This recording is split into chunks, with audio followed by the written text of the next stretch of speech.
My name is Rahul Bansal. I am IRS batch 2022, All India rank 251 in UPSC CSC 2021. So, our main focus of this live session is basically what are the basic strategies, basic books, and all the basics that you need to cover in UPSC examination. So, I will be covering many things. So, first about my UPSC journey.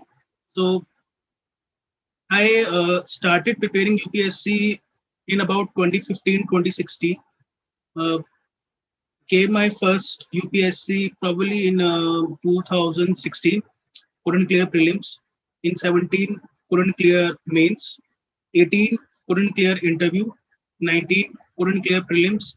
20, I didn't attempt. And in 21, I got 251. So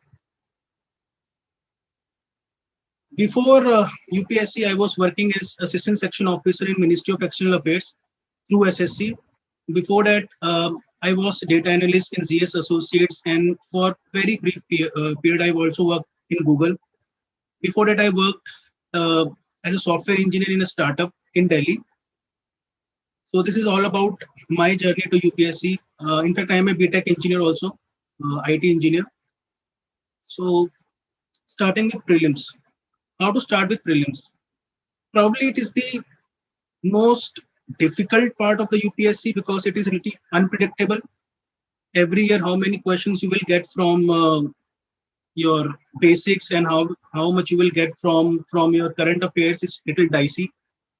But my mantra about prelims is to cover your basics so well that you don't need to focus. I won't say focus, but you don't need to be very much reliant on the current affairs part because that is a part that is very dynamic in nature. You don't know how many questions you will get from current affair, from which part of the current affair you will get questions, and moreover the options are so close nowadays that it is very difficult to even तुक्का मारना भी बहुत difficult है. So what you should do? First, you should focus on your basics. All your basic books like Spectrum, Lakshmikant, all your videos of Mrunal sir and anyone you are covering, they should be very well versed. Revision should be the most important priority. I have always said कि 10 किताबें मत पढ़ो और एक बार revise करो. I would say एक किताब पढ़ो पर 10 बार रिवाइज करो. आप किसी भी यूपीएससी टॉपर से और भी पूछेंगे तो देन दे विल से कि हमने लक्ष्मीकांत को 20 बार पढ़ा, 25 बार पढ़ा, and they are not lying. Basically what they did for polity, they took Lakshmikant and they did Lakshmikant only, because even if let's say there are 15 questions coming from polity, then you can be very sure that more than 10, 11, 12 out of those 15 will be from Lakshmikant. So if you're very well versed with Lakshmikant, you can see at least I have done 12 questions right. Out of the rest of the 3 questions, you can't say. But at least 80% of the questions are correct. So your basics, your basic books, they should be very well done. Secondly, gone are those days जहाँ पे तुक्का मार सकते थे और तुक्का मार के क्वेश्चन सही निकल जाएगा. Attempt only those questions where either you are 100% sure कि मेरा आंसर सही है, or you are maximum left with 2 options. For example, let's say there are A, B, C, D, and you are very well sure that my answer is from A or B. Then you can go for it. But if you're not sure about whether it's A, B, or C, then tukka marna is not the correct way of attempting the paper, because कभी-कभी इस paper के अंदर question करने से number नहीं आते, question छोड़ने से नंबर आते हैं. बिकॉज ऐसा होता है कि आपने मान लीजिए 60 करेक्ट कर भी दिए, बट आपने 30 रॉन्ग कर दिए, तो क्या होगा, आपके कितने नंबर बनेंगे? 120, बिकॉज आपके 60 करेक्ट है, और 20 आपके वैसे घट जाएंगे क्योंकि 30 रॉन्ग है. तो अब देखिए आपका स्कोर 100 हो गया. लेकिन यही अगर आपके 10 गलत हो, 12 गलत हो, देन आपका स्कोर 100 के पार जा सकता है. सो attempt only those questions where you are either 100% sure or at least 50% sure. उसके बाद बुक्स कौन सी हैं? प्रीलिम्स के लिए जो मेरी बुक लिस्ट है बहुत सिंपल रहती है। पॉलिटी के लिए लक्ष्मीकांत। सेकेंडली ज्योग्राफी के लिए मैंने मृणाल सर की यूट्यूब चैनल है, उस पे मैम है रजत अनिल सोलंकी करके, उनके ज्योग्राफी के वीडियोस हैं, तो मैंने उनके वीडियोस को ही किया था। और उन्हीं वीडियोस के अंदर मैम ने जो जो भी सोर्सेस मेरे को बताए, उन वीडियोस पे मैंने उन सोर्सेस को भी फॉलो किया। तो आप उनकी वीडियोस को जरूर रेफर करें। It's a holistic approach towards geography, और मुझे नहीं लगता उसके बाहर सब कुछ भी करने की जरूरत है। जो भी एनसीईआरटीज है, जीसी लियोंग है या एटलस है, वो मैम आपको वीडियोस में बता देंगे। इकोनॉमिक्स के लिए अगेन मैंने मृणाल सर की वीडियोस देखे थे, जो उनके अनअकैडमी पे हैं, और उन्हीं के नोट्स मैंने किए थे। और उनके नोट्स सिर्फ प्रीलिम्स पॉइंट ऑफ व्यू से अच्छे नहीं है, बल्कि मेंस पॉइंट ऑफ व्यू से और भी अच्छे हैं, बिकॉज वो सिर्फ इकोनॉमिक्स कवर नहीं करते, इकोनॉमिक्स के अराउंड पेरिफेरी में जितनी भी चीजें होगी, आपकी इन्वायरमेंट हो गया, सोशल हो गया, और इवन पॉलिटी के कुछ पार्ट्स हो जाते हैं, तो वो भी कवर हो जाते हैं। उसके बाद हिस्ट्री। हिस्ट्री के मैंने एंशिएंट और मिडिवल के लिए 11th और 12th class old and new NCERT दोनों, इसलिए कह रहा हूँ कि कुछ क्वेश्चन आजकल न्यू एनसीईआरटी से आने लग गए हैं, लेकिन ओल्ड एनसीईआरटी में कॉन्सेप्ट्स अच्छे बेस होते हैं। तो old and new NCERT both 11th and 12th। Modern के लिए मैंने स्पेक्ट्रम की थी। स्पेक्ट्रम अब 800 पेजेस की हो गई है, पर जो पहले 400 पेजेस की आती थी, इट वाज गुड। अगर if you are able to find that spectrum, so that will be very good, because the next 400 pages that have been added, they are not very important for UPSC. They are more important for exams like SSC, IBPS, etc. और उसके बाद environment के लिए Shankar IAS के notes basically basics cover करते हैं आपके। और बाकी जो चीजें होगी आपकी, आईआर हो गई, सोसाइटी हो गई, और सिक्योरिटी हो गई, इंटरनेशनल रिलेशंस हो गए, ये सब आपके करंट अफेयर के बेसिक्स पार्ट हैं। तो करंट अफेयर में ही आपके ये कवर हो जाएंगे। करंट अफेयर में बेसिकली दो चीजें थी, इनसाइट्स आईएएस के डेली वाले, जो उनकी वेबसाइट पे आते हैं रोज, वो विजन आईएएस के डेली वाले। आप इन दोनों के नोट्स बना सकते हैं, basically a page per day, not more than 1.5 pages per day. ये करने के बाद आपको जो मंथली कंपाइलेशन है किसी भी इंस्टीट्यूट की, other than insights and vision, क्योंकि इनसाइट एंड विजन की आपने डेली वाली कर ली है, तो you can go for IAS Baba और शंकर आईएएस और GS for any other monthly compilation. You can also do that, because 90% of that you have already covered with the daily, and even if there's something new, you can do that through the monthly compilation. उसके बाद test series मैंने basically इसलिए लगाई थी क्योंकि कुछ ऐसे parts होते हैं जो आप श्योर नहीं होते। For example, economics has always been my weakest point, so वो करने के बाद ही मुझे ऐसा लगता है कि शायद यूपीएससी मेरा नहीं, यूपीएससी में इकोनॉमिक्स नहीं कर पाऊंगा। तो मैंने टेस्ट सीरीज लगाई। और टेस्ट सीरीज भी कौन सी लगाई, जो आप देखते हैं जितने भी कोचिंग इंस्टीट्यूट हैं आजकल, हर साल वो प्रीलिम से पहले कम से कम 3 से 4 फ्री वाले निकालते हैं। तो आप 6-7 इंस्टीट्यूट के 3-3, 4-4 वाले फ्री भी कर लेंगे तो 24-25 कवर कर लेंगे, तो आपको खरीदने की भी कोई ज्यादा जरूरत है नहीं। तो मैंने फ्री वाले लगाए थे। उसके अलावा एक चीज और मैंने की थी, आईएएस बाबा का 60 डेज चैलेंज आता है, उसमें they give around 10 to 12 questions every day which are very difficult in nature. So मैंने वो भी किए थे, उससे भी एक आधे क्वेश्चंस आपके लग जाएंगे। तो प्रीलिम्स के लिए आपको ये करने की जरूरत है फॉर जीएस। और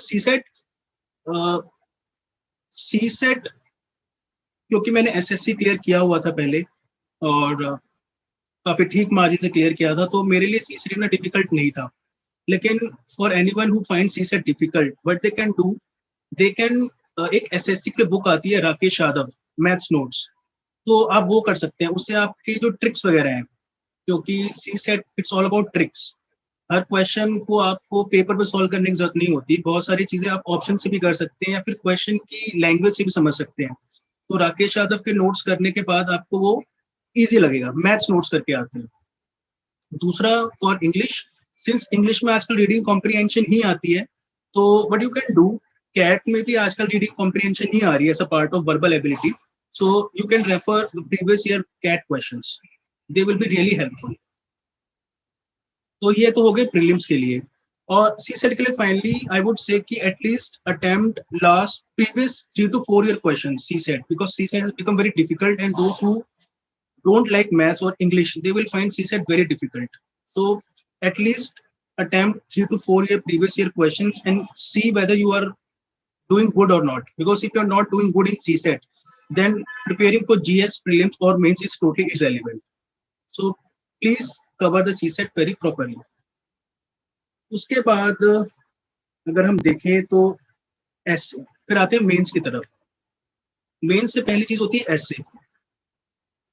Essay is all about how you tell the examiner that what are your thoughts about a particular subject. For example, अगर कोई क्वेश्चन आता है जहाँ पे आपसे एक स्टेटमेंट दे दी जाती है, तो attempt at essay paper, essay topic only when you have relevant thoughts about that topic. Interpretation can be difficult. Interpretation can be different for different person. For example, last 2-3 साल से जो essays आ रहे हैं, वो आप देखेंगे तो हर टॉपिक की जो स्टेटमेंट है वो इस तरह की उसके वेरियस इंटरप्रिटेशंस हो सकते हैं.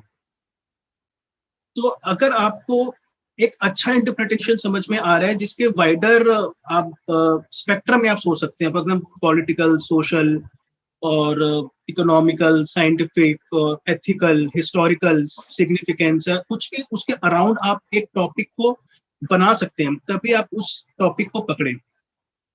अदरवाइज आप दूसरे टॉपिक की तरफ जाए. इसके लिए बेस्ट क्या है? पहला, आप जो प्रीवियस ईयर टॉपर्स हैं उनकी कॉपी को इवेलुएट कीजिए, देखिए, समझिए. फॉर एग्जाम्पल, काफी बार आप देखेंगे कि जो आपकी थॉट्स है आपको आ भी रही है लेकिन आप उसको पेपर पर नहीं ला सकते हैं. तो उसको लाने के लिए आप उनके पेपर्स को इवेलुएट कीजिए, समझिए, कोशिश करिए कि वो क्या कहने की कोशिश कर रहे हैं. सो if you are able to do that, then essay prepare is not that difficult. But if you are not able to do that, then essay is the most difficult part in mains. तो आपको सबसे पहले ये देखना पड़ेगा कि क्या आप एक टॉपिक को इंटरप्रेट कर पा रहे हैं, और इंटरप्रेट करने के बाद उसकी वेरियस डायमेंशन को सोच पा रहे हैं, और उन वेरियस डायमेंशन को फिर पेपर पे एक क्रोनोलॉजिकल ऑर्डर में समझा पा रहे हैं. फॉर एग्जाम्पल, एक टॉपिक है तो पहले उस टॉपिक को थोड़ा सा समझाइए जो आपके समझ में आता है. People often start with anecdotes, some story, some quotations, or simple basic definitions, and then they will say that I am going to talk on this aspects of this topic, and they start doing that topic, and they start describing that dimensions. तो ऐसे का मैं best कह रहा हूँ, again proper सी copy देखिए और answer writing करना शुरू कीजिए. जब तक आप ऐसे लिखेंगे नहीं, आप ऐसे को समझ नहीं पाएंगे. लेकिन एक बार आपने ऐसे लिखना स्टार्ट किया, आप उसकी डायमेंशन को समझ गए, आप उसकी रेलिवेंस को समझ गए, आप उसकी इंटरप्रिटेशन को समझ गए, देन ऐसे बिकम्स इजी. फिर आता है GS1, GS2, GS3, GS4. उससे पहले मैं ऑप्शनल की बात करता हूँ. मेरा ऑप्शनल मैथमेटिक्स था. पहले मैं 1-2 क्वेश्चन ले लेता हूँ. एसओ एएसओ बनने के बाद भी यूपीएससी लिखने का इरादा. Basically, I never prepared for SSC. I was preparing for UPSC, but for financial backup, I started preparing for SSC, and then by chance मेरा ASO निकल गया. I had no dream about being an ASO or SSC.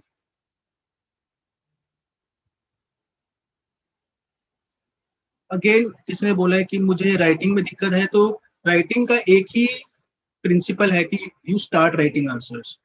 When you start writing answer, get it evaluated by someone who has wrote mains before.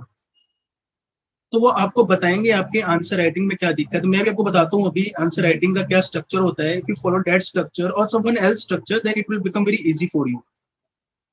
और newspaper के बारे में पूछा है, तो न्यूज़पेपर में नहीं पढ़ता था. ना मैं मेंस के लिए न्यूज़पेपर पढ़ता हूँ, ना मैं उसके प्रीलिम्स के लिए न्यूज़पेपर पढ़ता हूँ. न्यूज़पेपर का रेलिवेंस मुझे नहीं लगा. द रीजन बीइंग, न्यूज़पेपर में आप देखिए तो 90% चीजें जो आती है जो आपके रेलिवेंस नहीं है, कोई काम का नहीं है, और आप 1 से 1.5 घंटा खराब कर देते हैं एक न्यूज़पेपर में. इससे बेटर क्या है कि कोचिंग इंस्टीट्यूट्स जो इतने सारे हैं वो ऑलरेडी आपके लिए न्यूज़पेपर पढ़ रहे हैं, और आप एक पढ़ रहे हो, वो 4 पढ़ रहे हैं, और फिर उसकी समरी निकाल के देते हैं आपको. जिसके लिए मैंने बोला डेली वाले करंट अफेयर्स पढ़िए. डेली वाले करंट अफेयर पढ़ने का यही फायदा है कि आपको न्यूज़पेपर पढ़ने की जरूरत नहीं पड़ेगी, because they will bring out the best out of newspaper for you and for free. तो न्यूज़पेपर पढ़ने का यही फायदा नहीं है. और ऐसे के लिए टॉपिक्स, देखिए ऐसे के लिए टॉपिक्स निकाल कर आप उसकी प्रैक्टिस कर लीजिए, कुछ पॉइंट्स ही बना लीजिए, बट इशू ये हो रहा है कि अब ऐसे के अंदर स्टैटिक टॉपिक्स नहीं पूछे जा रहे हैं काफी टाइम से। देखिए तो आप एजुकेशन, हेल्थ, ह्यूमन, अगर वो पूछे भी जा रहे हैं तो एक अलग तरीके से पूछे जा रहे हैं जिसपे आप एक डायरेक्ट ऐसे नहीं लिख सकते हैं। तो बेस्ट ये है कि आप टॉपिक्स चुन लीजिए लेकिन उनको प्रैक्टिस के लिए यूज करिए, ना कि उनके नोट्स बनाने के लिए। वो ज्यादा फायदेमंद होगा कि आप उसमें प्रैक्टिस कीजिए, because once you prepare the static topics, the dynamic topics will become easy for you. तो फिर अब चलते हैं GS1 की तरफ। GS1 के लिए मैंने क्या किया कि एक विजन का ना मटेरियल निकलता है, क्विक रिवीजन मटेरियल, QRM, वो प्रीलिम्स के लिए निकालते हैं। लेकिन आप आंसर स्ट्रक्चर देखिए आजकल मेंस के लिए, तो आपको बहुत ज्यादा लिखने की जरूरत नहीं होती है। एक क्वेश्चन के 2 पार्ट होते हैं। अगर हम टॉपिक लें, for example social reform movements, they are critical for the Indian freedom movement, and explain this statement in the context of some, let's say कोई भी नाम ले लीजिए, राजा राम मोहन राय। तो इस क्वेश्चन के 2 पार्ट्स हैं। पहला कि social reform movement, they were critical for the Indian freedom movement, and then they have asked in the context of someone else. तो इसमें आपको क्या क्या लिखना है? आपको सोशल रिफॉर्म मूवमेंट की डेफिनेशन लिखनी है। दूसरा, आपको क्रोनोलॉजी देनी है जो आप प्रीलिम्स के लिए पढ़ चुके हो पहले। उसके बाद आपको एक हेडिंग देनी है, relevance for the Indian freedom movement, and then you have to give 4 to 5 points, 6 points, 7 points, whatever you have at that time. Then you have to write about Raja Ram Mohan Roy, and उसी के साथ साथ 1-2 पॉइंट कि उनके reform movement का freedom movement में क्या फायदा था। You can already find it कि उन्होंने न्यूज़पेपर चालू किए, उन्होंने स्कूल कॉलेज चालू किया जिसको इंडियन फ्रीडम मूवमेंट में फ्रीडम फाइटर्स निकले हैं, और फिर आखिर में कंक्लूजन। तो basically you don't need so much information on a particular topic, what you need is a basic knowledge. तो मैंने बताया जो विजन का QRM मटेरियल वो प्रीलिम्स से निकलता है, but it is more beneficial for the mains. तो हिस्ट्री के लिए बोथ एंशिएंट, मिडिवल और इवन मॉडर्न मैंने पूरा QRM से किया था। बेसिकली दे आर QRM क्या है? QRM इज बेसिकली समरी, एक समरी है, और आपको समरी ही लिखनी है मेंस में, तो मैंने वहीं से किया था। दूसरा, पोस्ट इंडिपेंडेंस वर्ल्ड हिस्ट्री, मुदित जैन सर की एक बुक आती है आजकल, वो पोस्ट इंडिपेंडेंस और वर्ल्ड हिस्ट्री दोनों के लिए है। तो उसमें से भी वो किताब अपने आप में ही एक समरी है, क्योंकि पॉइंट वाइज लिखा है उन्होंने, यूपीएससी के पर्सपेक्टिव से लिखा हुआ है। तो मैंने वो पढ़ा था, और उसमें से भी जो इम्पोर्टेंट टॉपिक्स है, for example American revolution, French revolution, Russian revolution, world war 1, world war 2, ऐसी इंडिया के रेलिवेंस में agriculture movement, green revolution basically, और Khalistani movement, and etcetera etcetera. So all those important topics I did from Mudit Jain sir book. Won't take more than 2 to 3 days, 4 days maximum. ठीक है, that's history for. Art and culture Nitin Singhania sir के notes थे, जो basic Nitin Singhania sir की 2 चीजें हैं। पहला, उनके नोट्स, हैंड रिटन नोट्स, और दूसरा जो उनकी बुक आने लग गई है, basically it is nothing, it is more commercialized version of those notes. So I didn't buy the book, I bought the notes, जो शायद मार्केट में अवेलेबल ना हो। अगर अवेलेबल है तो प्लीज वो हैंड रिटन नोट्स ही लीजिएगा, बुक लेने की जरूरत नहीं है। Hand written notes basically 40 to 50 pages में आर्ट एंड कल्चर को खत्म कर देते हैं। तो if anyone has phobia of doing art and culture, please refer those notes, वो प्रीलिम और मेंस दोनों के लिए काम आएंगे। Secondly, the society part is again a difficult part for most of the aspirants, but only IAS करके एक coaching institute है, उनके सोसाइटी के नोट्स थे, which I bought from the market, society के notes, and since society has 10 subtopics, globalization, women, poverty, population, so basically वो उन्हीं topics को 10-10, 12-12 पेज पे समझाता है। And if you have a basic knowledge of mains, then you will be able to average those total notes in 20-25 pages. That's it. But उसके लिए आपको previous year paper और आंसर राइटिंग की practice होनी चाहिए, तो आप उस ओनली आईएएस के नोट्स को 20-25 पेजेस में पर्च कर सकते हो, एंड दैट्स इट। सोसाइटी के लिए और कोई आपको यूज करने की जरूरत नहीं है।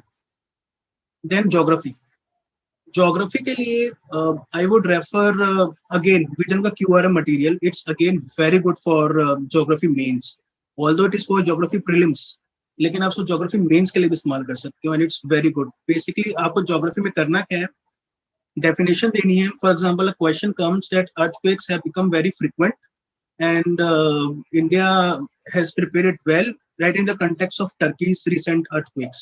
So basically what you have to do, you have to define earthquake, then you have to give very good diagram of earthquake, then a map, a world map जहाँ पे earthquake frequent होते हैं, then उसके effects positive negative. ठीक है, उसके बाद क्या करना है, टर्कीज वाला अर्थक्वेक के बारे में थोड़ा सा लिखना है कि टर्की का अर्थक्वेक, आप उसका एक छोटा सा मैप भी बना सकते हैं डिफरेंट अलग से टर्की के लिए, और वहां पे समझा सकते हैं कि ये बेल्ट है, ये टेक्टोनिक प्लेट्स है, तो इसके लिए अर्थक्वेक्स यहाँ पर आ रहे हैं. And then you can give in conclusion, you can use any recommendations from any body, United Nation की कोई बॉडी हो या इंडिया की कोई बॉडी हो, उसी को रिकमेंडेशन दे सकते हैं. So what will do? It will cover all the aspects of your question. You have defined the earthquake, you have given the map, you have given the diagram, you have explained it properly, and you have also given the conclusions. So ये answer है. तो इसके लिए आप fusion का QRM इस्तेमाल कर सकते हैं. Then comes GS2, polity. इसमें 3 पार्ट्स होते हैं, पॉलिटी, गवर्नेंस और IR.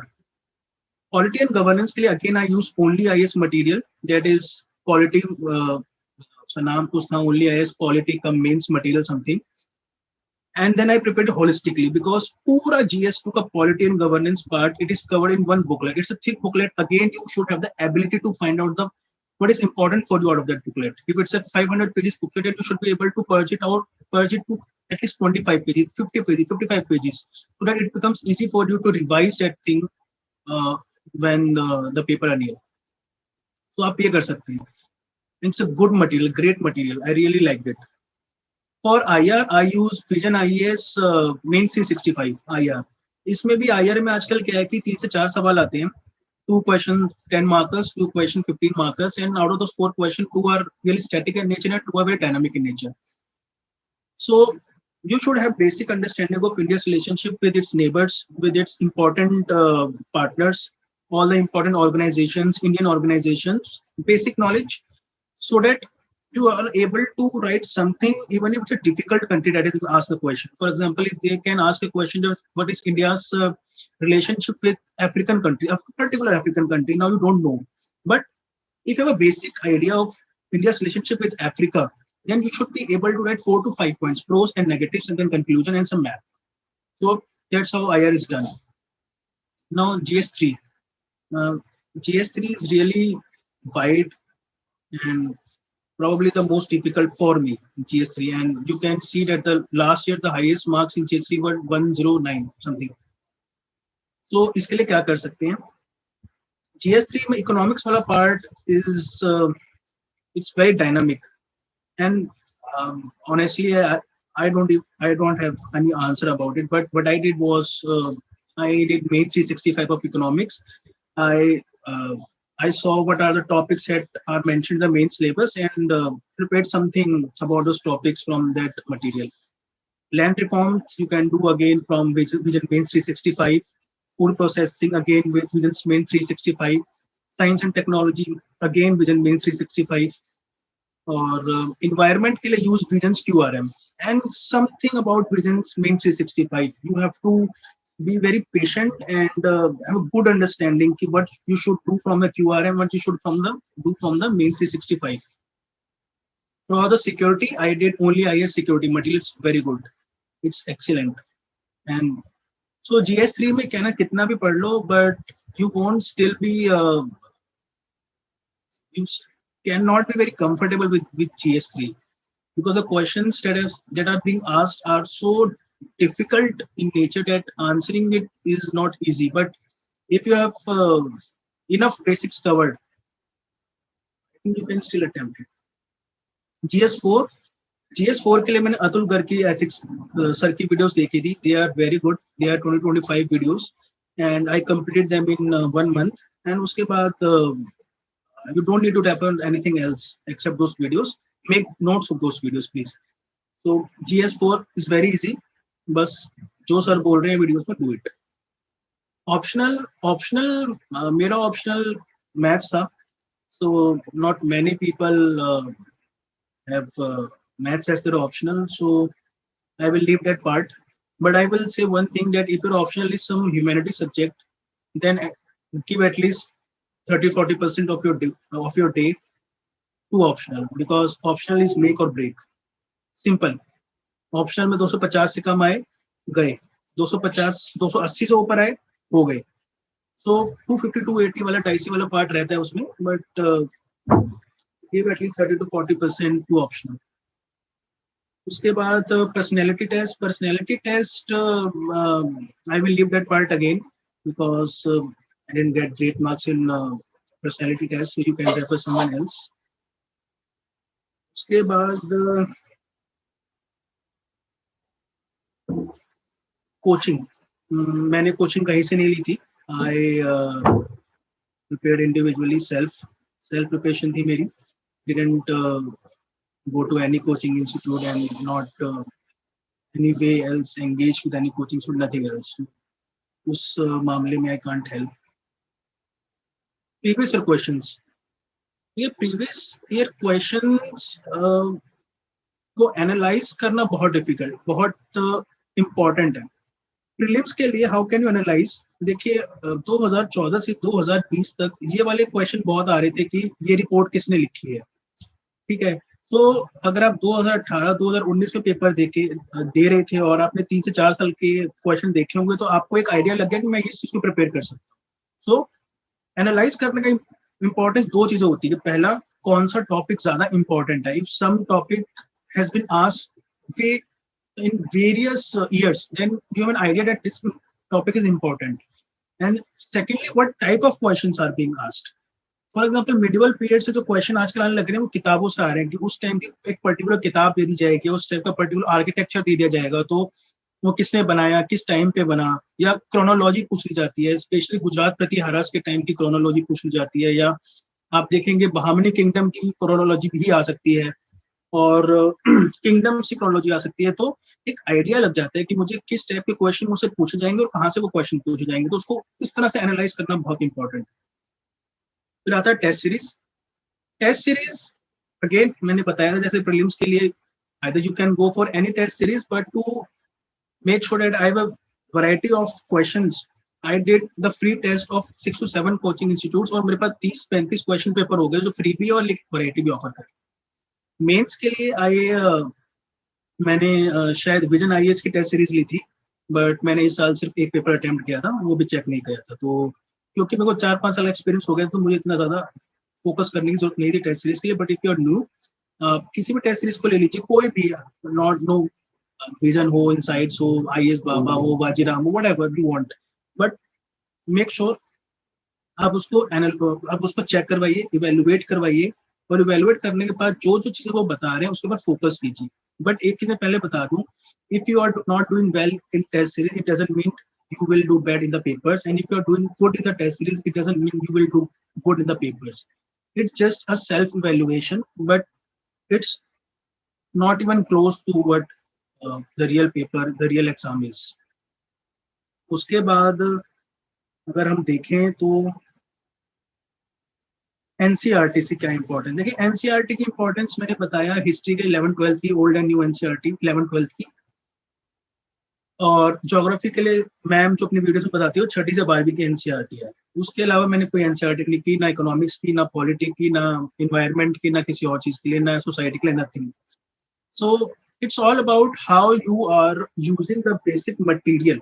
If you are not using the basic material well, then NCERT भी कर लोगे तो कोई फर्क नहीं पड़ेगा. But if you are very well with the basics, it's बाकी किताबें करने की जरूरत नहीं है. एक क्वेश्चन ले लेते हैं.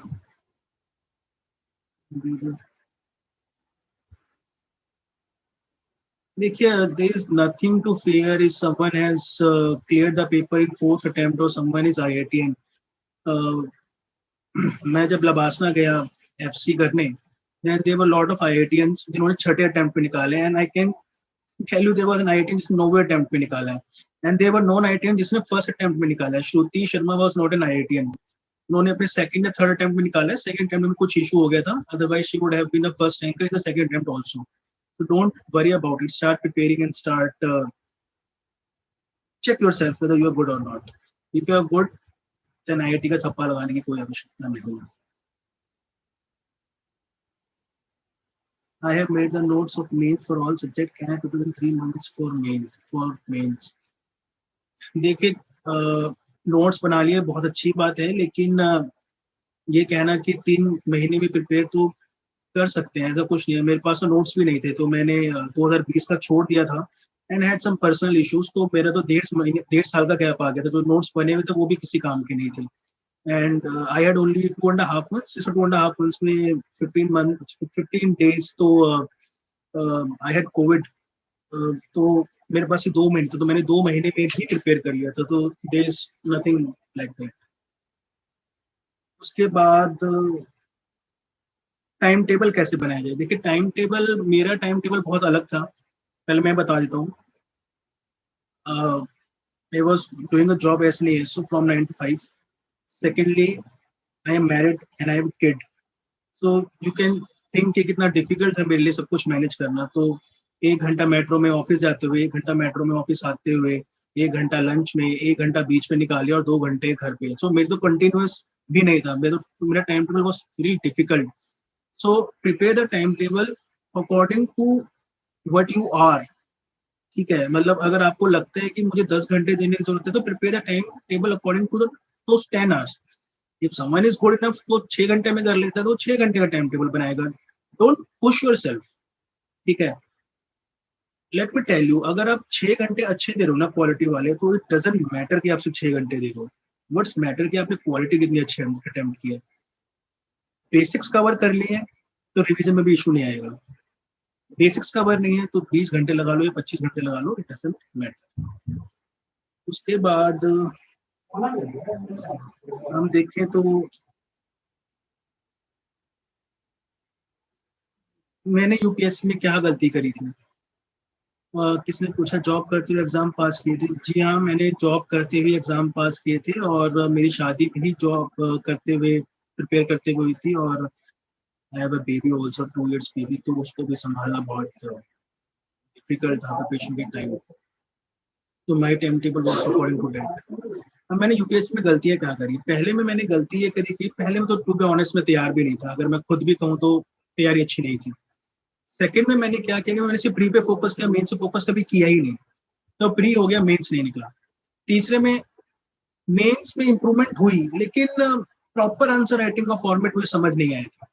एक आंसर राइटिंग कैसे की जानी चाहिए प्रॉपर तरीके से, मुझे वो भी समझ नहीं आई थी, लेकिन मैंने फिर एक बेटर अटेम्प्ट दिया प्रीवियस अटेम्प्ट से। तो एक गाइडेंस की कमी थी, गाइड करने वाला कोई नहीं था घर में, बिकॉज सभी हर किसी का बिजनेस है, अग्रवाल कम्युनिटी में सबका बिजनेस ही होता है, आपको पता है, तो कोई गाइडेंस नहीं थी मेरे पास, तो ये गलती होगी। चौथे में प्री नहीं हुआ, ओवर कॉन्फिडेंस था, और पांचवें में पर्सनैलिटी में कम रह गए, otherwise would have been easily in top 50।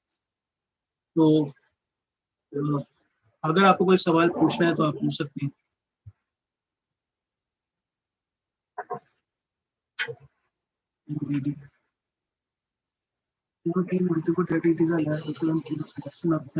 देखिए इंटरव्यू में किसको कितने मिलेंगे और कौन से अटेम्प्ट में मिलेंगे, ये कोई कुछ नहीं कह सकता। जो इंटरव्यू पैनल होता है वो भी दे आर ह्यूमंस, और वो उस दिन पे आपको कैसे जज करते हैं, कौन से पैरामीटर्स पे जज करते हैं, कैसे इवेलुएट करते हैं, वो कोई नहीं जानता। देयर गाइस जिन्होंने पहले अटेम्प्ट में 190 थे, दूसरे में 160 और तीसरे में 120, और ऐसे भी गए लड़के हैं जिन्होंने 120, 140, 200 भी मारे। तो ये कुछ भी इंटरव्यू के बारे में कहना कुछ भी बहुत डिफिकल्ट है। It's how your day is basically. अच्छा दिन है तो बहुत अच्छे मार्क्स मिल जाएंगे, खराब दिन है तो कोई पर्सनैलिटी को 150 भी मिल जाएंगे, तो इसके बारे में कहना बहुत डिफिकल्ट है। जॉब के साथ टाइम मैनेजमेंट, जॉब के साथ टाइम मैनेजमेंट मैंने जैसे ही बताया कि 1 घंटा मेट्रो में जाते हुए PDF पढ़ लिया, किसी चीज का करंट अफेयर्स का PDF पढ़ लिया। ऑफिस जाने के बाद अपने सीनियर से रिक्वेस्ट करके 1 घंटा और मांग लिया, तो उसमें कुछ एक सब्जेक्ट पढ़ लिया। लंच में 1.5 घंटे में मैथ्स कर ली थोड़ी सी, फिर घर से आते वक्त 1 घंटा फिर से थोड़ा सा पढ़ लिया मेट्रो में। फिर घर आने के बाद 2 घंटा ऐसा होता है कि जो मैं घर पे आराम से पढ़ सकता हूँ, तो जो सबसे इम्पोर्टेंट पार्ट होता है वो मैं घर पे पढ़ लेता था। तो यही मेरी टाइम टेबल थी, टाइम मैनेजमेंट थी। और इसी चक्कर में क्योंकि I had very little time, so बहुत सारी चीजें आपको मिस भी करनी पड़ती है and you have to give up so many things which you like, but that's how it is. Can I start my preparation after 30? देखिए, अगर आप जर्नल में हैं और 30 के बाद प्रिपेयर कर रहे हैं तो till the time you are 32 आपका सिलेबस होगा, तो आई थिंक आप एक ही अटेम्प्ट दे पाएंगे। But if you are OBC, SC, ST, and definitely you can start.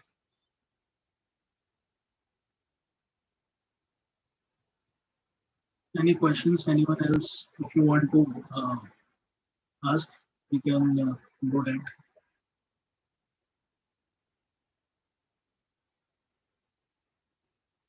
कितना वक्त लगा आपको सिलेबस खत्म करने में?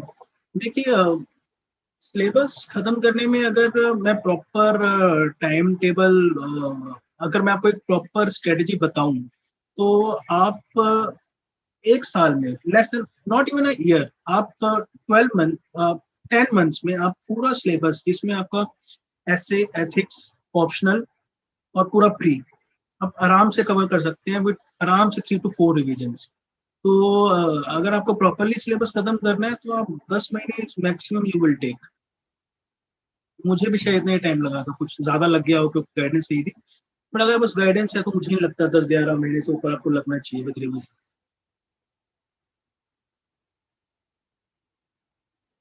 So guys, best of luck. और अगर आपको कुछ भी पूछना हो तो आप पूछ सकते हैं। नहीं, मैंने कोचिंग नहीं किया था।